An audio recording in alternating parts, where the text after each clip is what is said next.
Hello GSD499 class. So this is your senior design project class.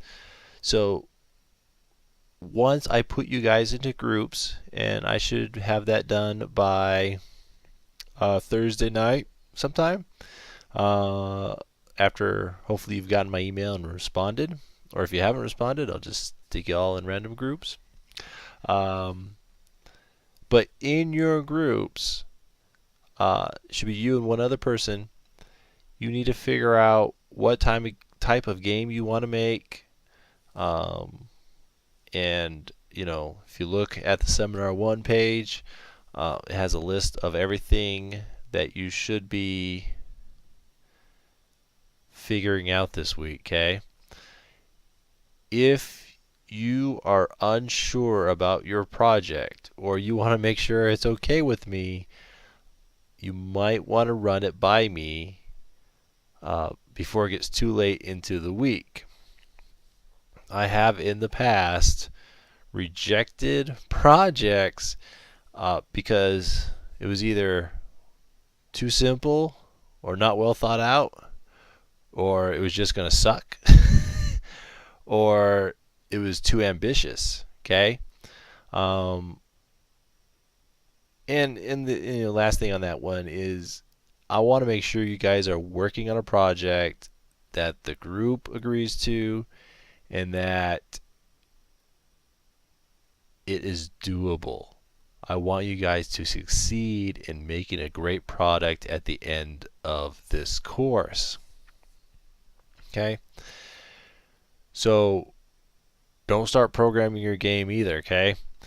We don't actually start until I believe week 3.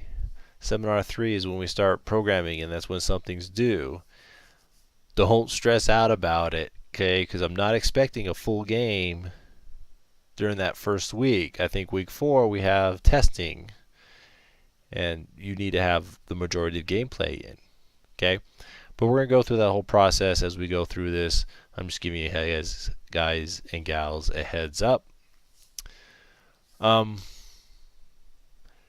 Some of you have already asked a ton of questions about this project. Okay. One of them is, can we use assets from like the asset store? Can we buy assets? My answer to that is yes, you can. The only thing you can't buy is buying a already done game. Okay, because I know there's some already done games on the asset store that you can buy. I had one group back in the day who tried that. They bought a full fighting game because they wanted to do a fighting game, like a Street Fighter, Mortal Kombat kind of thing. And they were just going to add a new character into it. And I looked at it and I was like, no. No, if you're going to make a fighting game, you need to build all those assets and the interaction between those assets, okay? So that's what I'm looking for. I'm looking for your group's ability to get the assets and combining them to make a game. What do I mean by assets? By now, hopefully you know what they are. But we're talking like models, textures, audio. We're looking for sound, music, UI elements, buttons, if you have buttons, depending on the kind of game you're making. Health bar, whatnot, right? So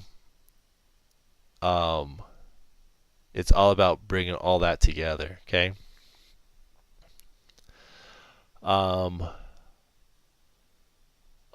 One thing I would like to stray you away from is trying to make a dark, scary game. Every single group I've ever had that wanted to do a dark, scary game epically fails with doing that. Because what they do is they have the flashlight, and that's the only source of light, but all they do is they just make the light go out straight. Okay? dark, scary games require a lot of lights in the game to make it look correct and function properly, okay? It sounds counterintuitive because a nice bright game, you can get away with one big light. But these dark games, you need a lot of lights to actually produce the right mood and feel that you need for these dark games.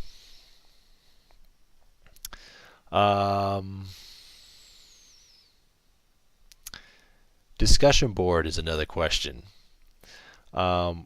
We have, since this is a group project, we don't have a class discussion board.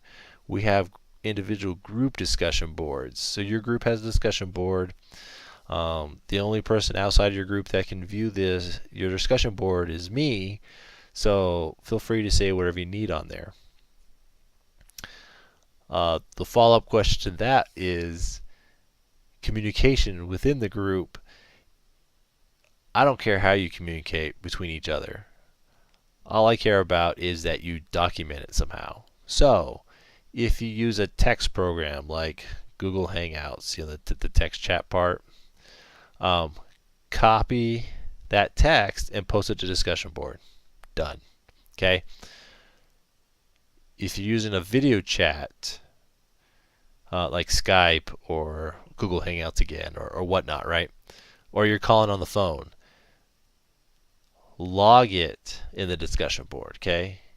And maybe put some notes on there saying, called at this day, at this time, for this length of time, discussed these key points. That's it. Doesn't have to be detailed, just so that way I can see that your group is talking to each other, you're interacting, and working on this project. I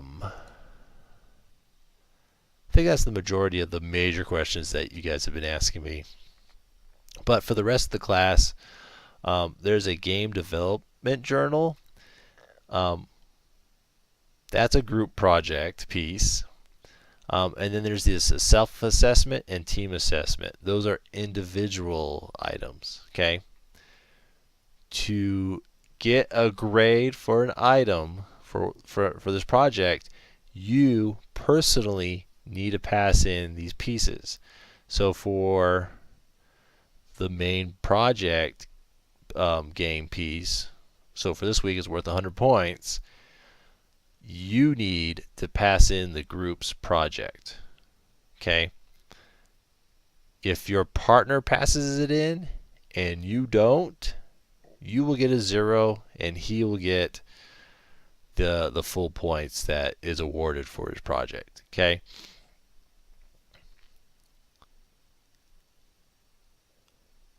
And so for the group pieces, they need to match as well. So the group needs to zip it up together, and then each person needs to submit that individually.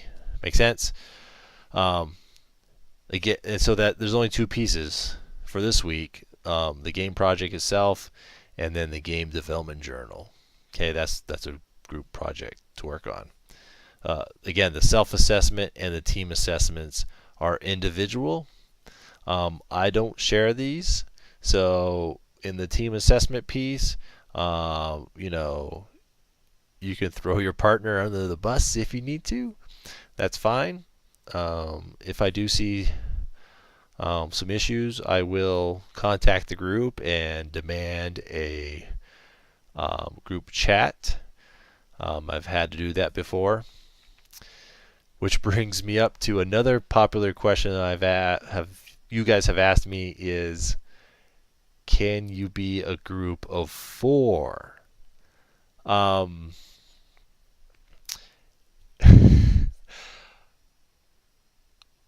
I've been teaching this class for 5-6 years now.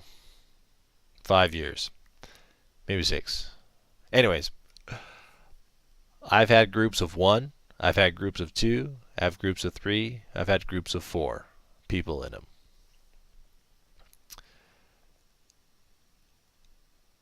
every group except for every group that had one person in it, except for one of those groups, did horrible on the project. Um, the one individual who did was in a group by himself because he was the only one in the class. That's how you get in a group of one. Uh, he rocked it. Like he killed it. Like it was unbelievable. Um, and he did everything himself. All the models, all the sound effects. Or well, maybe he might have gotten those sound effects somewhere else, but he did everything himself. It was pretty awesome. I've had groups of 4 people, um, and for those of you who emailed me, you know I gave you a big laundry list of why groups of 4 are bad. Um, somebody always gets somebody always gets their feelings hurt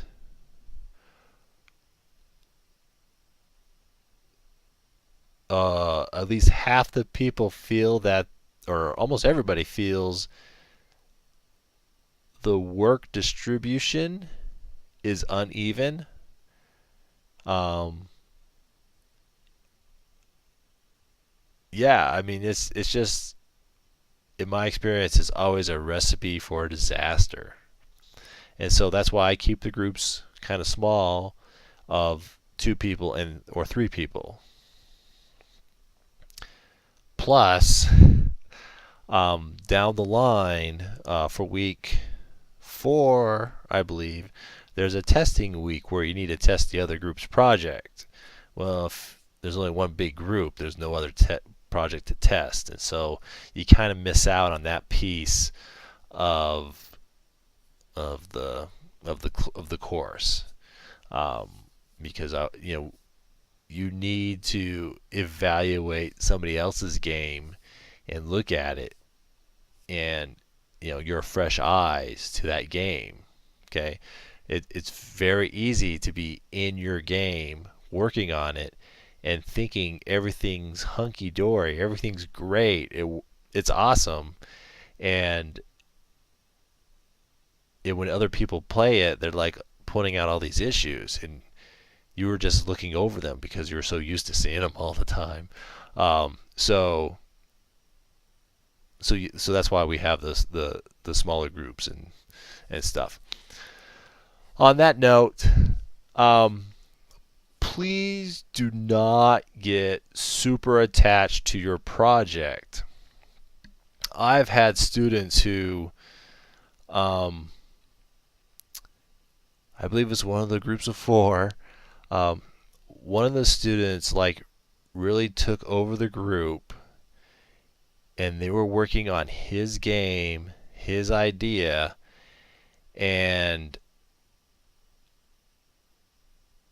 I mean he was doing a lot of extra work because everybody else in the group wasn't living up to his expectations. And then when it came to me to evaluate, so every week when you submit your project, I'm going to be dinging your project pretty hard, and pointing out all your issues. Don't feel bad. I'm just trying to make you guys try to think outside the box here, to make you think, oh crap, we didn't think about that, or we need to think about this. But don't worry about it. I'm just trying to point everything out. I'm trying to poke holes into your project, so don't take it too seriously. This one student took it super seriously, and he got upset, I believe this week 4, and didn't talk to me until the very end of the class, even though I was emailing him stuff and he wasn't replying back. And he got pissed because I kept telling him the same thing over and over again about their project. Their project was a 2.5D project. So in other words, in a 2.5D project, the game needs to look 3D, but your camera is in one plane, okay? And so their camera was in one plane. It was working great, and their project looked super flat. like it looked like a Flash game. That's how flat it was. And I was trying to point out things like add lights, make the ship rock, do this, do that, and he just got fed up with my suggestions, that he didn't want to talk to me. And that's because he was so invested in making his game and not working on the group's game. So that's my tidbit there for you. Work on the group's game, not your game. And you'll thank me later for it. Because again, if you work on your game, you make your group work on your game, they're not going to live up to your expectations, and you're going to get frustrated with them, and you're going to be pissed at the end of the class because the game sucks. It's not what you wanted, and all this junk and crap. So my suggestion to you is work on the group's game. Come up with a game idea that the group agrees to and wants to work on. Okay? But you need to throw out ideas. So, throw out your ideas, and see where it goes. Okay? Be open to modification of your idea, because that's the whole brainstorming process, right? Here's my game idea. Oh, that's a great. What about this? We can add this. We can do that. We can kind of modify it. Okay? So be open, and we'll work on this. Okay? Last but not least, like always, I am here for you guys to help you. And like I said, throughout this whole project, I'm going to be, poking holes every step of the way, because I want you guys to, be thinking about this. I want you guys to produce a game that you're proud of, that you like, and yeah. Anyways, that's it. I'll talk to you guys later. Bye.